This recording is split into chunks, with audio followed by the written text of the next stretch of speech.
Hi and welcome to the Guildford Games Festival interview sessions. We're here at the Boiler Room, one of our absolute favourite places to be. We're joined by a plethora of educational minds. That's how we're going to put this. So guys, do you want to introduce yourself? In fact, Simon, why don't you go first? We'll go this way. Sorry, Matt. Yeah, hi, I'm Matt. I'm part of ACM, so the Academy of Contemporary Music, and we've just started our games course in Guildford. Hello, I'm Simon. I teach visual production on the games design courses at Alton College and South Downs College. Hi, and I'm Nik, and currently my main role would be a lecturer in esports at Queen Mary's College in Basingstoke. Wicked. First of all, Simon, I had no idea that you also covered South Downs, which is where I went. I'm very fond of South Downs College, so that's something else we can touch on ever so briefly.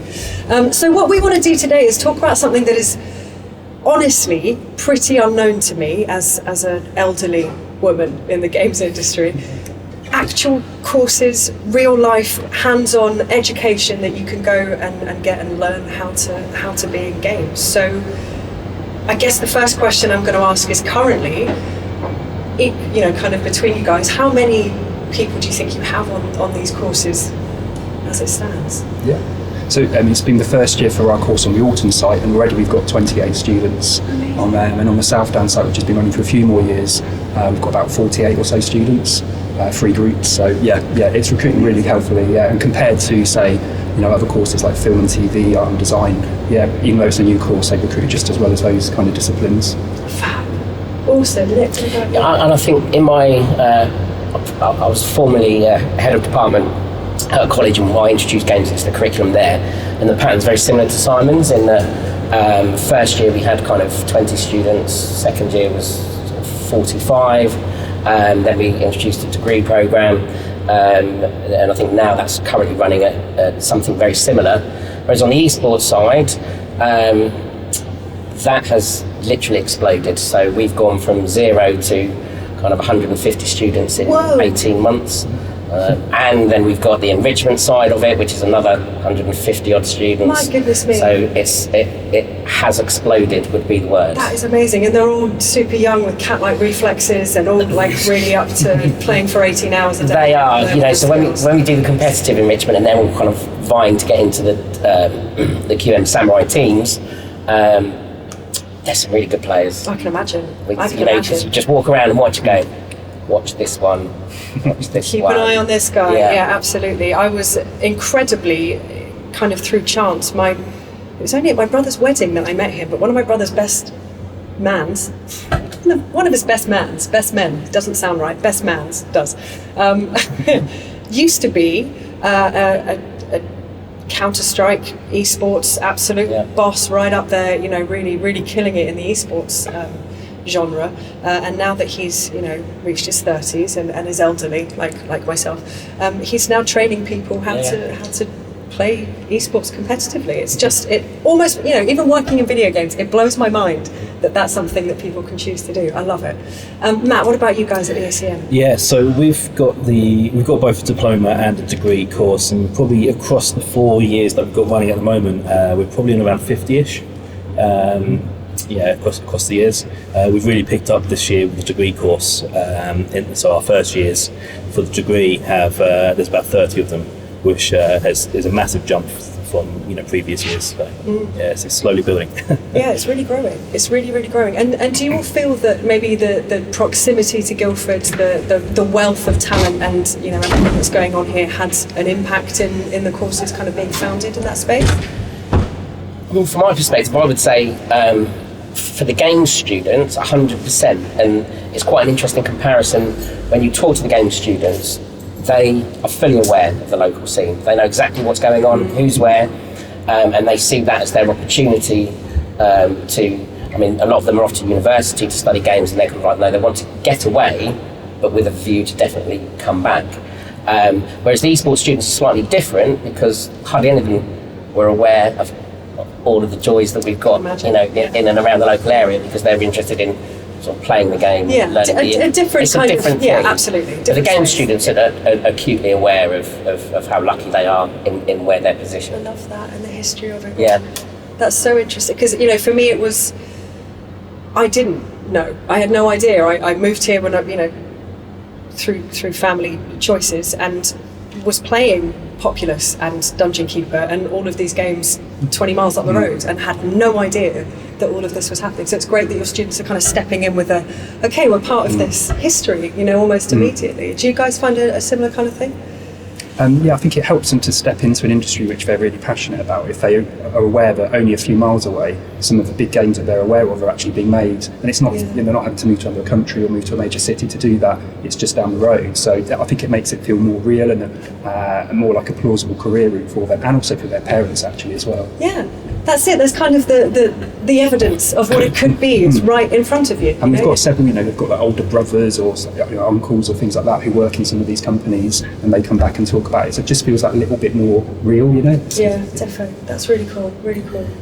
Yeah, I think us at ACM, we kind of came at it almost from the opposite direction, where all of our game stuff was in London before, and obviously the university have obviously noticed the popularity of games and the games industry in Guildford, and it just made sense to start to bring that over and set that up in Guildford as well as London. So very cool. Yeah. Very cool. And are you guys finding that students are kind of approaching you guys or coming to you guys already knowing the route they want to take, or is it more of a learning curve in itself to work out the different kind of genres of roles within games?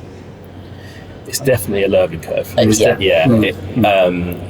We find at ACM, the diploma course is more generalised in the sense that they attempt everything, they do a little bit of everything, and then it's in the degree course where they start to choose their specialism. So first year is very much still learning the different disciplines. Bird's eye view, I guess. Exactly, yeah. And then they choose their discipline to focus on for the rest of the 2 years that are there. Yeah. That's cool. And I think that's kind of that's a good model.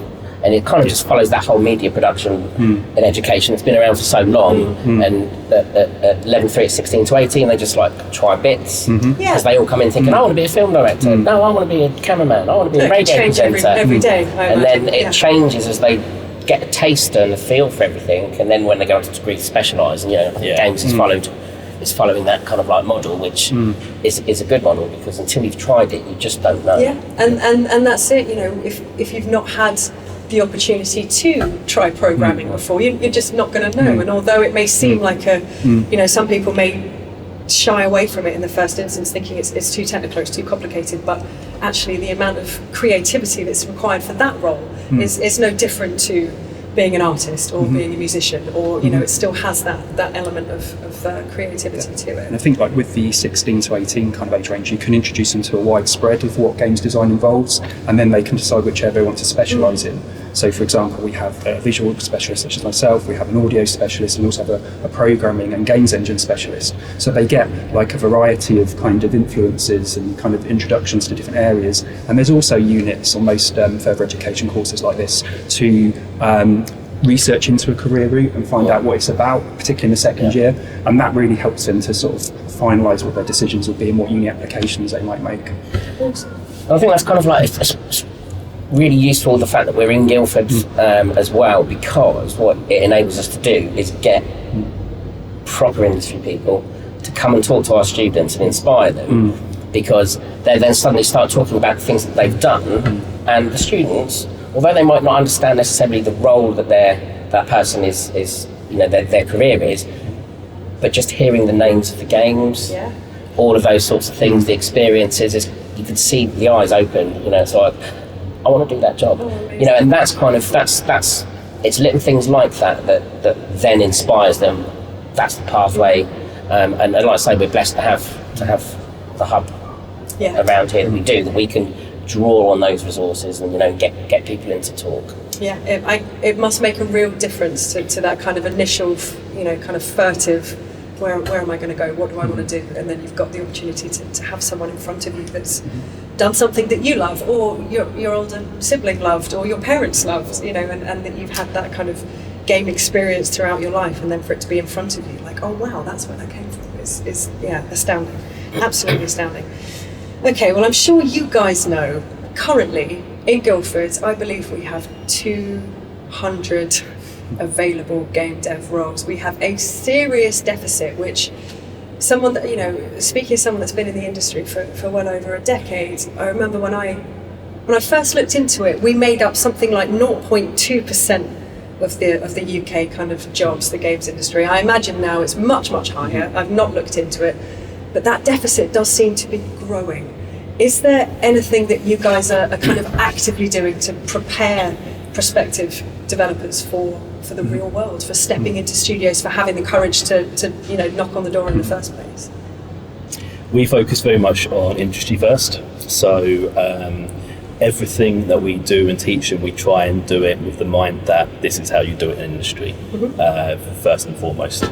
So whether it's focusing on like agile methodologies and Scrum, that kind of thing, and how this is how you'd work in the real world. I love that. I never even thought that would be a thing. Yeah. So you literally teach Scrum. Yes, I love that. do. Oh my god. Right. A lot. I might need a refresher. A bit too much sometimes. No, I love it. I love Scrum. Yeah, absolutely. So so at least at the degree level, during the second years, they will do group projects. We do kind of indie focused one and a AAA focused one, and we're very heavy pushing like this is working the Scrum, way. The working Scrum way. Yeah, this is the Scrum exactly, way. Yeah, yeah. that's a famous line. That's fine. What about you guys? I mean, I think I've always viewed education as almost like twofold, in that you're teaching them to get their qualification on one hand. That's what the purpose is for the being a college. To me, that's almost secondary, and I hope my boss is maybe not listening, because the two go hand in hand, because it's about employability. It's about teaching them the skills that are going to get them work in industry. And if you do that successfully, the education, the qualification, will look after itself, because they will be producing work that's professional, it's meeting expectations, it's current practice. So sort of like in the creative industries, portfolios and showreels and demos and all of those sorts of things are so important. So we'll work with them to produce all these different things, so they've got a full set of things that they can go to employers or university or whatever stage they're at, and say, this is what I can do. Not, I've got a certificate that's got a grade on it. It's like, because yes, that's very important, and employers do look at that, but employers are much more keen on what can you do? What can you do for us? Yes. How can you? And they appreciate that an 18-year-old is going to have a different skill set to a 21-year-old who's just graduating. So it's not like you're not quite as good, because if they see the 18-year-old and recognise that talent at 18, they will go, here's somebody that's worth investing in. We can bring him to this level. With on the job. And mould ultimately, create the perfect person for the environment that they're fostering. That's very cool. That's very cool. And just as those skills are equal to understanding Scrum or Waterfall or whatever you may be using, and actually having the ability to understand the processes. I think the most important thing that I've, aside from my marketing skills, community skills, people skills, that kind of stuff, actually being embedded with game dev and learning the process.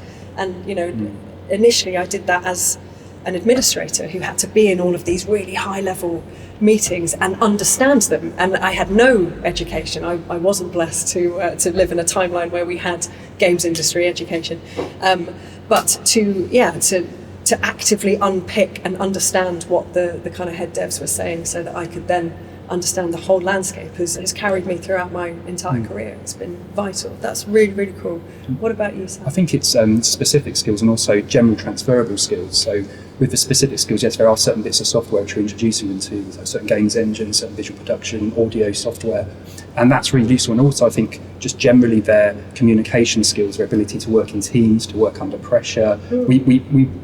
They work pretty hard on the course, I think it's fair to say. We have lots of deadlines and lots of short projects before we then introduce to the longer projects.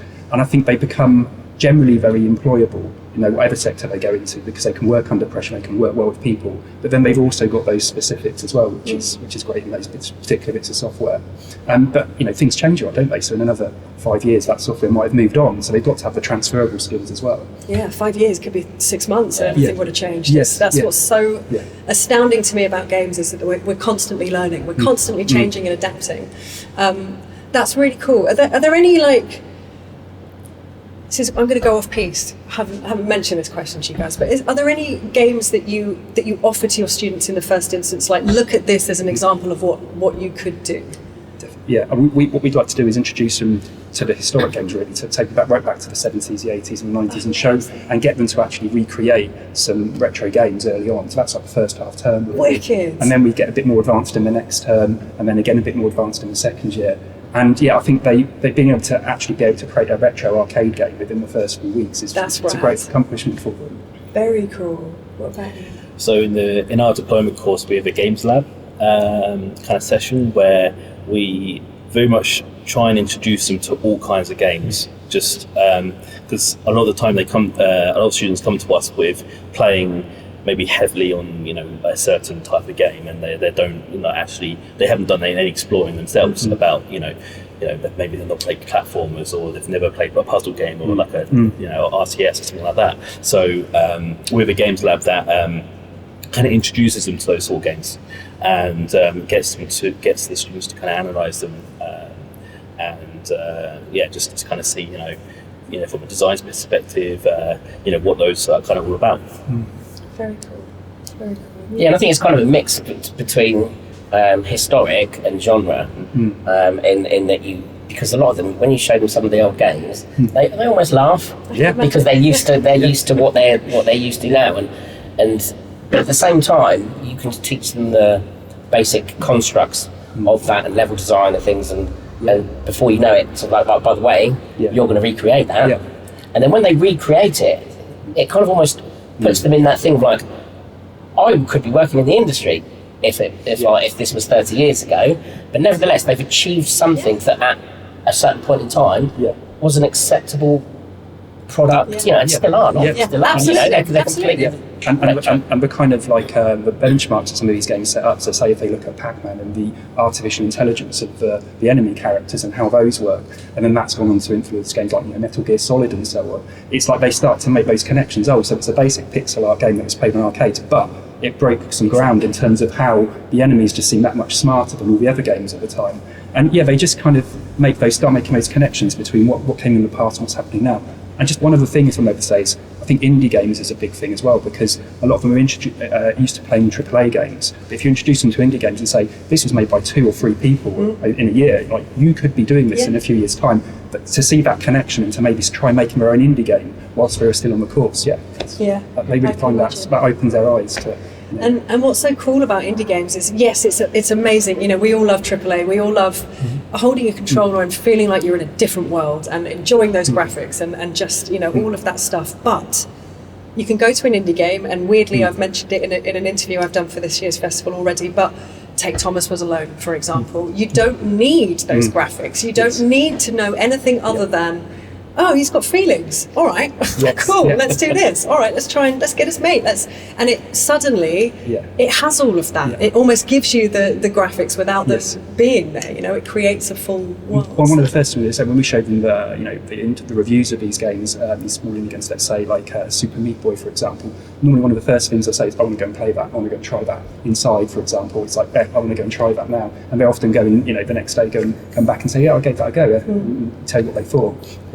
Because they're also, that's the other thing, it's also accessible now. It's not, we don't live in a world where we have to ask our parents to go out and buy us that game for Christmas that we saw on TV that we really like. We can sit in front of our Switches, our Xboxes, our PlayStations and see it all, for good and bad, for parents, I imagine, see it all right there. But that's something that's changing as well. I was having a conversation with someone yesterday about Devolver, and Devolver have just floated on the UK stock market for $950 million, the biggest US company to ever appear on the UK stock market, or highest amount. And it must be giving parents, it's got to be changing that opinion that video games aren't a viable option, that it's, that it's a pipe dream. It's like wanting to be a movie star. It's not going to happen. This can totally happen. And it's just about understanding the processes and getting your foot on the ladder, as it were, to get to that space. It's changing. I'm very pleased. I think that's why it's so important for us to have these courses as well, because when parents especially see these courses are in establishments, who are, obviously teaching other courses and making them and promoting them as, important, it kind of breaks down the barriers that or the misconceptions that have always been a thing in terms of the games industry, especially.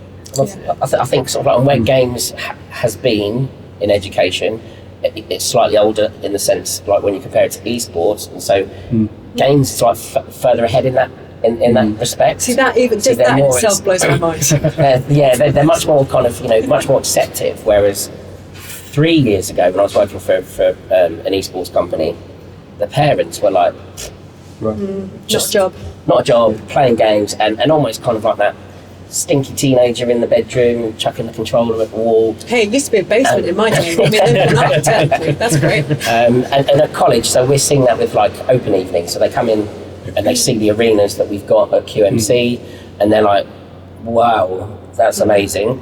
But they've got no idea, the most common question, and if you speak to people that work in esports, the most common question you get is like, well, what is esports? And so we're going through that from the esports side. We're kind of like the head behind that thing. But all the time, the games industry and the esports industry are growing at the rates that they're growing. With that, and the new generations of children coming through, with that comes more publicity, more just general awareness, and all of a sudden, they're suddenly, and you start hearing these figures of money, and then the parents go, wait a minute. Okay, okay, and then it's our job to convince them. So it's like, this is a real course. These things are real. They can have a really good, successful career out of it. So don't.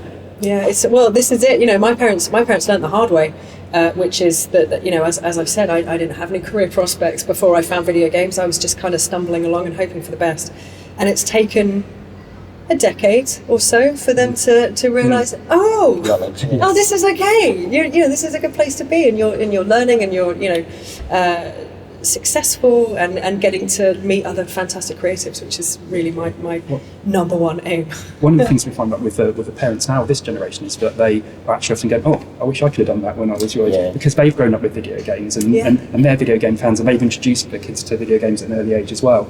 And I think also letting them know about the career possibilities. Like, there's a good organisation into games, and they release posters and handouts you can give to parents, which explain what the job roles are in the industry, what the kind of earning potential could be. And when they see that, this is definitely a solid career route which we can consider, definitely. And they're probably thinking, God, I wish I had thought about doing this when there was a lot less people doing it. Yes, yeah. More for you parents. We're all over this.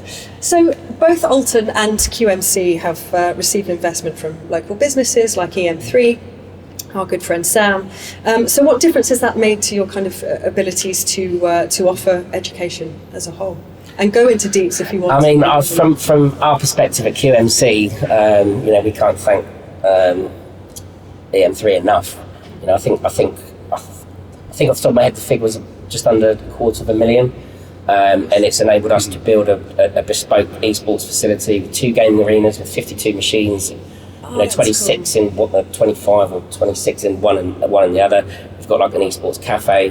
It's linked to it classrooms. We've got a yoga and Pilates room, and that's all on the the downstairs. We've got lockers. The students love the lockers. It's got to get peripherals in on match day. I love this. And that all came through, through that funding and companies like Yo-Yo Tech, who supplied kit, and other companies that have given us all sorts of other stuff. And it's enabled QMC to be at the forefront of esports within education at further education level, which is amazing on so many levels, because we are constantly having people talk to us, contact us, and want to use us for studies. They want to, so we're getting access to all of these things, which is fantastic. But ultimately, it's about the students, and the students are the wow factor. They literally walk through the doors and you can see them go, because they're used to watching, League of Legends on the telly, the World Championships, and teams and behind the scenes and all of that stuff. And they've got the merch, and I've got a couple of students that travel a long way to do the course, and they're 16. So one gets on the train at 6:30 in the morning from Bournemouth to get up to Basingstoke, and his attendance is 100%. And I had the conversation with him and Mum before he joined. He said, it's a long way. It's a long way, but it's that motivation, and that's to do with the funding and the facilities that we've got. So hopefully now phase 2 is the upstairs, which is where we're going to really kind of like try and expand games, gaming, VR, AR, all of those sorts of things. So fingers crossed. Amazing. And I suppose with your students, like you said, they've seen these arenas before. They've seen this space. The Gfinities, these astoundingly neon lit, amazing spaces. And I guess even if you are choosing to do something for a living or wanting to do something for a living, having the opportunity to be comfortable in a space like that will make a huge difference to when they're actually stepping into their first competitive space outside of education. And I think I can't remember which one of yours mentioned earlier about that recreation of a studio environment. Yes. How important that is. And I think like the esports arenas demonstrates the same thing. And when we introduced games to my old college, we didn't really market it for long. We sort of like decided to launch it in February for a September start. We didn't really do much of the marketing, but then when we did market it the following year properly, we set it up like a studio, and it was LED lit, and it like that made a massive difference because it's that excitement, but like you say, the reality of preparing them for the real world, so that they don't then suddenly walk into it and go, lose it, absolutely, and lose it, because lots of these, some of these game things are incredible buildings, incredible spaces. They really, really are, and just being in them, they're essentially. It's like stepping into a cathedral. They're enormously kind of daunting spaces. But fab. What about you, Sam? Yeah, the funding's definitely helped. So it's a new course. So even before the course had got set up, there was a funding to create this games centre hub. So it's going to be for the games design and also for the esports going forward, which is another course they're setting up. And you go into the room and just initially the aesthetics of it are impressive. Where, people come on for the open evening, for example. You go in and you've got the high ceilings, it's got good colours, it's open, lots of light, and then the actual tech itself, the actual PCs that we've got and the monitors we've got, really whizzy, really nice visuals, and we've got good display monitors. We've got breakout rooms where they can go and display work or like have gaming competitions. And it's one of these areas that other students that aren't even doing games design just gravitate towards. They just want to hang out in the reception area of it because it's just an inviting space to be in, and it feels like a creative space. So yeah, definitely, we wouldn't have been able to do that without that funding. I'm very pleased to hear that it's happening because, as I said, as someone that's not had any kind of formal education, it's great that it's being recognised as something that's worth putting funding into, which I really, really love. So there's been a little bit of criticism aimed at video games courses for not maybe being close enough to real world game dev. What are you guys doing to kind of ensure, I know we've spoken about making sure that they have the facilities and that they feel comfortable in their spaces, but what else can you do to ensure your students are kind of prepped for real game dev? And we're not going to talk about crunch, although it sometimes comes up. We're at the start of this journey really. We've just got the first year autumn. We're looking to set up a partnership, and that's something that my head of department, who's also a big games fan himself and is really keen to promote the course. They're really trying to kind of get us lots of partnerships. So we've had people from local businesses come into our classroom and they've liked what we're doing and they've been impressed with the amount of work, for example, they've just done in the first 6 weeks and the industrious nature of what they're doing. But what we're now looking is to actually go back to these companies and actually start to create some partnerships, maybe research projects, things like that, so we can start to look at how we can kind of best do this. Yeah, what about you? So, 80 to 90% of our tutors, we're all part of the industry still. We're all, still working on other projects, part-time and part-time teaching as well. So, all of our tutors are in the industry. So, we still have first-hand experience of what's going on. We're able to kind of impart that and to the students in various ways. And it is so valuable, having one foot in game dev still to a certain extent is, we work in video games. Yes, it's fun. However, it's still work. It still has its difficulties. It still has its stresses. It still has things that we need to consider to ensure that we're moving forward and doing the very best work we can. But it must be such a fine balance for all of you, I suppose, because it's serious. This is a serious job. You're looking to do something very serious that reaches millions of people. Whether you're indie or AAA, you'll have that possibility.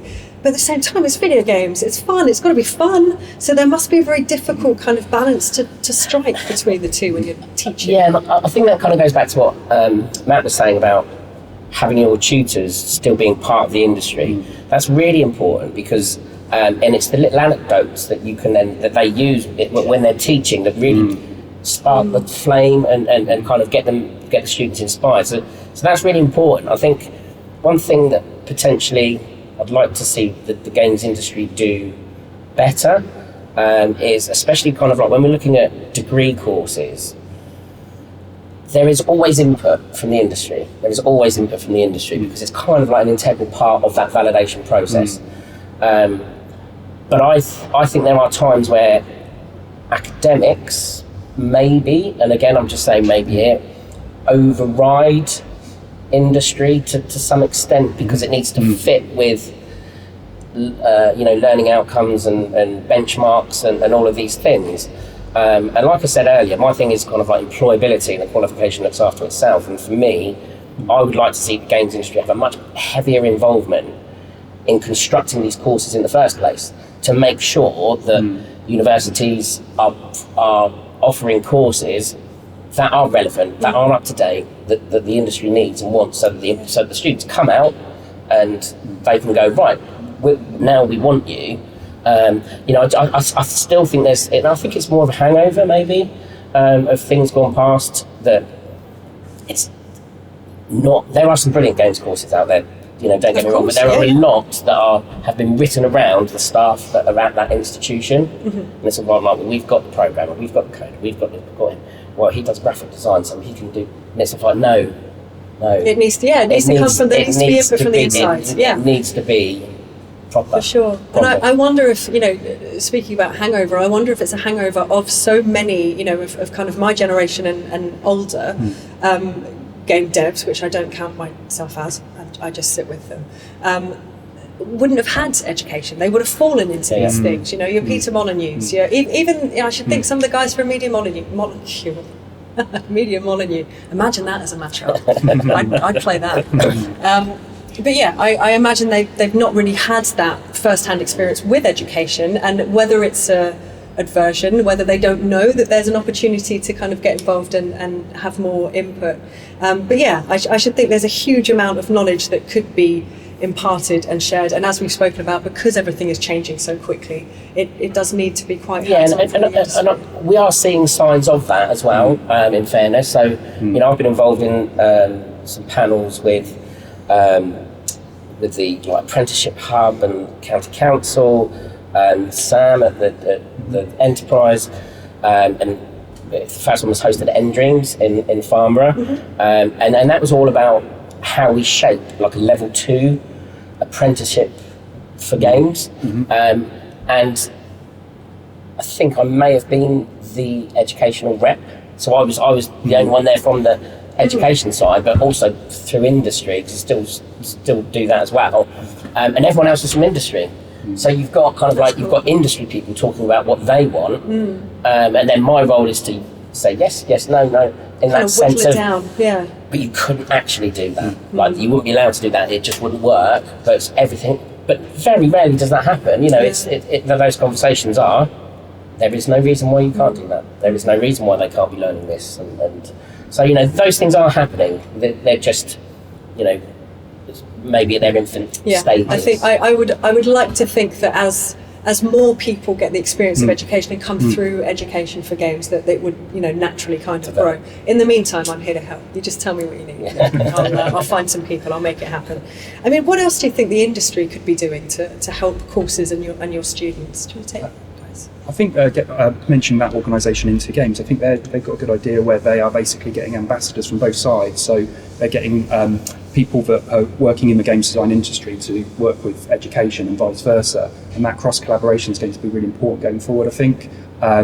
So we want to, as well as maybe having somebody in to do a guest lecture for like a couple of hours, which is always really interesting, it's also maybe having slightly longer term relationships with industry and sort of saying, can we kind of work on something together over a series of months, and that's when I think the real in-depth learning from this process could happen.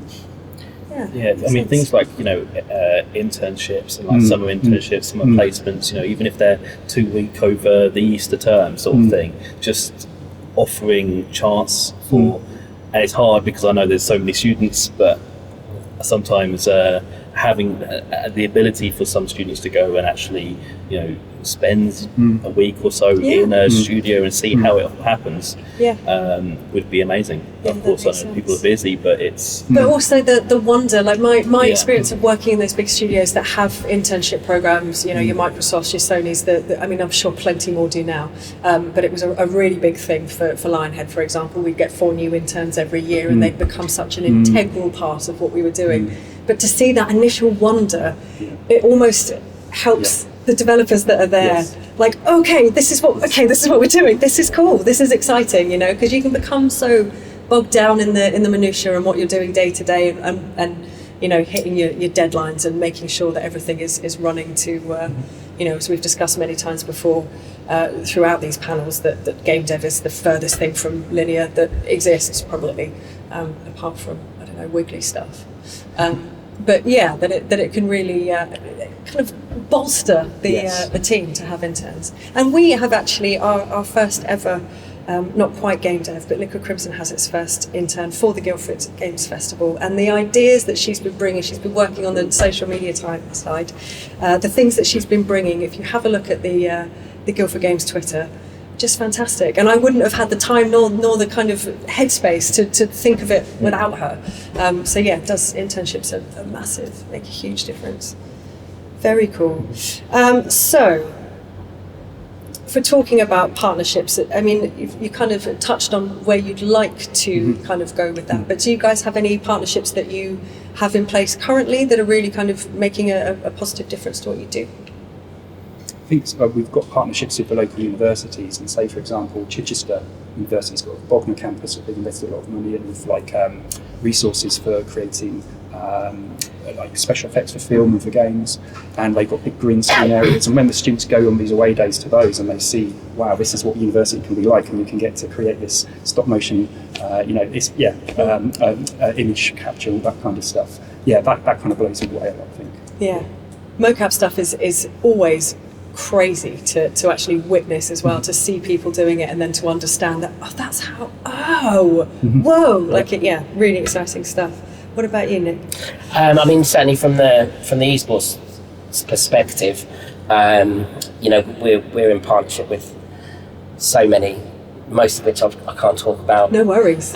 Secretive, I like. It's because it's so new, but there are lots of things happening, and like I said earlier, there's lots of people that want to get involved, want to talk to us, that are chasing us, and we're almost at a point where we can kind of like pick and choose what's going to be best for the students, best for the facilities, those sorts of things, and that ranges from physical equipment to software and platforms and all sorts of things, and they will come through they will benefit the students. So in the first year, we had a few things whereby we had students that were paid to game for 2 days consecutive as part of a medical study, and so they were like, I get to game for 2 days.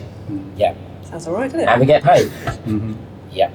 Wait a minute. And then but because it's sort of like they see the resource of like, right, we've got all of these students, and for my medical study, this is going to work. I can use this. Partnerships are crucial and critical, and sponsorship. Even if that sponsorship is just this room is named after, this is the End Dreams VR room. Just little things like that, because it just brings that industry reality and those little bits of inspiration to the students. So, partnerships 100%. And what about the ACM? Yeah, so a lot of our we try and get guest lecturers in from the industry, more through our personal contacts ourselves. I think it's one of the benefits of us still being in the industry as well. So we try our best to find the right sort of people to talk about a particular topic. I know last year, for example, we had someone in to talk about UI and user experience and things like that. So yeah, that's kind of where we're focusing at the moment, but we definitely want to start to move towards an actual partnership with specific games companies and things like that as we grow. Very cool. Looking forward to seeing how that pans out. Very, very excited. So it's a bit. I mean, this is the kind of hot topic, the hot question that is 100% been. important, really important to games for quite a while now. And to be honest, I think we are seeing a change. We're talking about diversity. We're definitely seeing, from my side of things, over the 10 or so, a little bit more, years that I've been in games, it's changed considerably. I remember one of my first roles at Cody's, I was one of 3 women. And one was an audio designer, which blew everyone's mind that she was straight out of uni and a woman and going into something that wasn't admin. And the other 2 of us were pretty much admin. So it's definitely changing. I think for the most part I can walk into a studio and maybe more of a 60-40 split, getting there. But are you guys seeing that there's a good kind of range of diversity on the courses? Or is it something that is still at the kind of low age level, still being a bit of an issue? It's certainly starting to grow. Like our final year students at the moment, there's a 50-50 split between male and females, which is fantastic.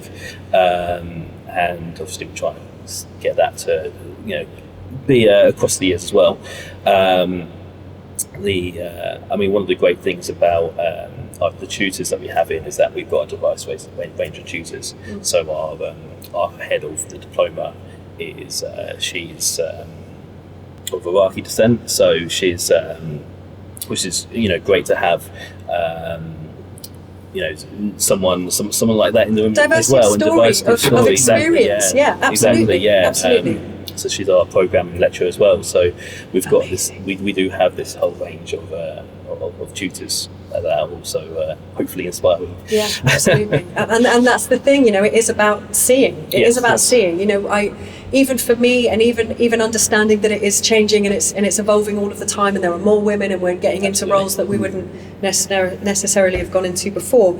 People like Siobhan Reddy are just like, oh wow, okay, that exists, and I can do that. I just have to work really, really hard for a really long time, and then I'll be there.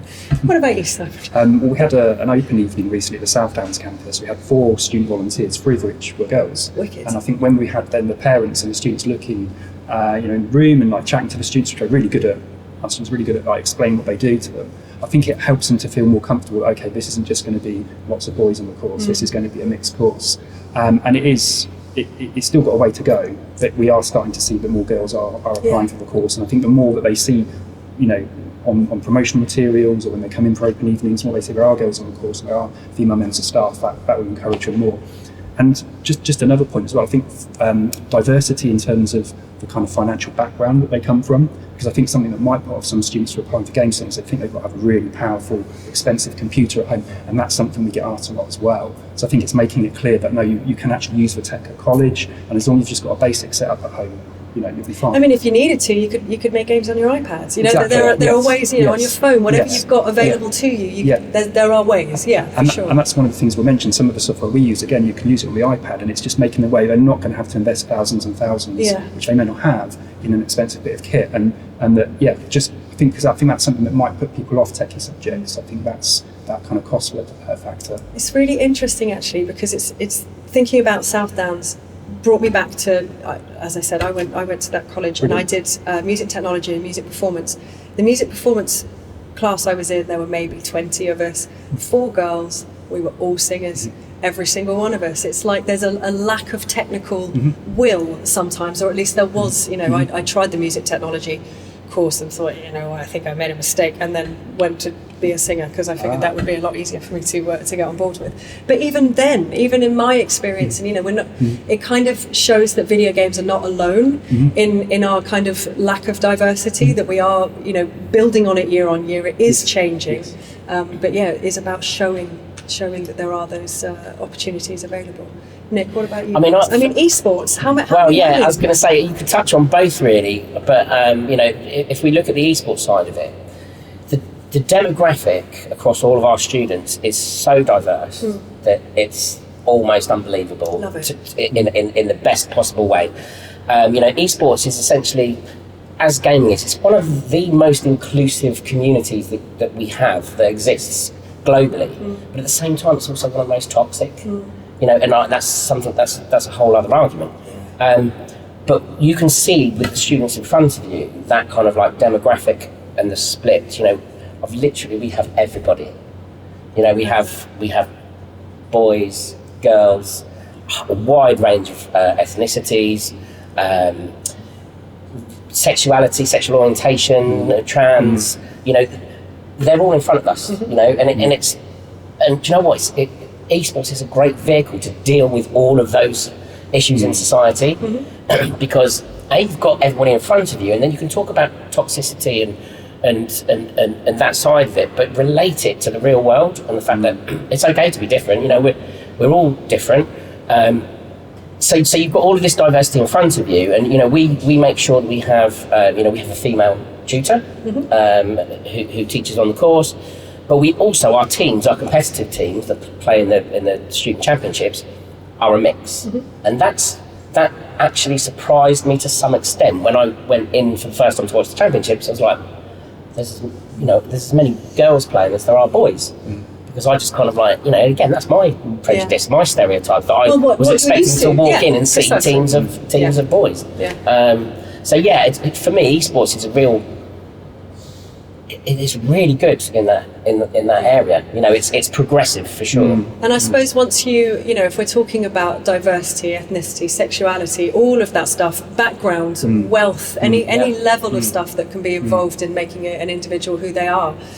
Of course, there's a level of skill involved, but once you put a controller in each of those people's hands, level playing field. They're all in the same space, right? They're all doing the same thing, and they're equal for all intents and purposes for that time. I love that. I think it goes almost the same with students with learning difficulties as well. Like the amount of students who have difficulties learning, who are able to engage in games in a way that they probably wouldn't have with like a maths course or a English course or whatever, is phenomenal.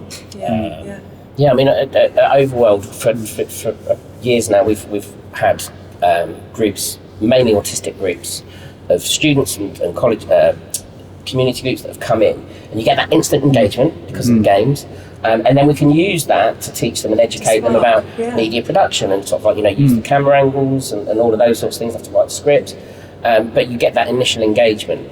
And the same at QMC, we have the Austin Academy who come in, which is like a school for that caters for autistic children. They were in last week in the arena, and having a great time. But yeah, games, the best games student we've ever had, who got the highest grades I've ever seen, was quite autistic, very autistic, super bright, social communication issues, how would he fare in an interview situation? Probably not that well, but it was irrelevant because his portfolio said, look at this. It speaks for itself. And he's now working in the games industry, sort of 2 years on. So. And I think, whilst talking about diversity, neurodiversity is definitely something that we don't talk about enough, that should be spoken about, especially in the games sector. Personally, I have ADHD, and I'm holding a fidget spinner. I have no issue with telling people about this whole fidget thing. But I've learned, I've only recently diagnosed, and I'm able to look back and go, okay, every time I've done something amazing with someone else within games, there's probably an element of neurodiversity on their side as well. So it's, it's about harnessing our superpowers, to use an overused phrase. And games is an amazing place to do it, because unlike the music industry, unlike film, where there's tried and tested, this is what we do, we go to this place, we film that, we go on, we do this. Video games has a lot more kind of breadth of creativity to it, I suppose. I think we had a really interesting discussion about mental health in the classroom, and again with esports, and I asked the question, does gaming create mental health problems? And I was a little bit disappointed, because probably just over half of the group said yes. No. And I was sort of like, no, it doesn't. No, it doesn't. Stop. I said, what you need to think about is that people that are susceptible to mental health quite often come into gaming for all of those reasons, in that they don't need face-to-face contact, they can sit in their rooms, but they can still communicate.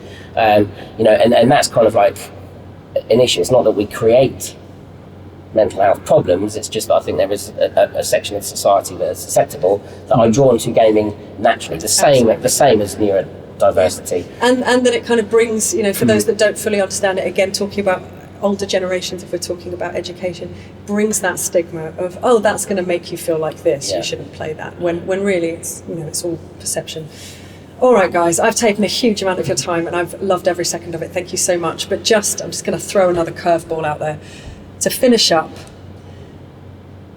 What's the best way to put this? Which Guildford game, if you could show a prospective student any game, which one would it be from Guildford to make them kind of go, oh wow, that's here, that happened here, that was in this kind of area, and I could do that. Correct me if it was Little Big Planet was we were just showing the students about yesterday and they were really impressed. Oh good lord, it's actually my favourite. LBP2 would be my favourite because of the grappling gun, but hey, LBP is up there for me too. And that's a page 1 first day, first lesson opener.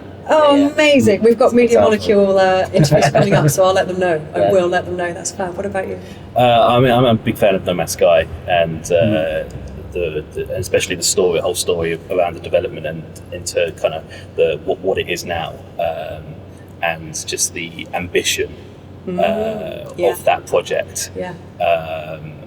That's probably what I'd show. And I don't blame you. And the turnaround, right? That is what's so amazing about that, is that it went from, and I'm sure that many people know I was parachuted in to help out with No Man's Sky from launch day, literally. Right. Could you go there on launch day? Okay. And I was just, terrifying, scared of answering the door. Like, that's how scary it was at that point because of the hate that was out there. Now, I don't know if you saw, Hello Games their community put up a huge thank you Hello Games billboard outside their Guildford offices to thank them for the amount of kind of work they've put into creating the game that they imagined creating all along. That was what it was all about. Chaps, thank you so much. I really appreciate it, and we'll make sure that there's plenty of information for people to find out more about what you're all doing. Great. Thank you. Thank you.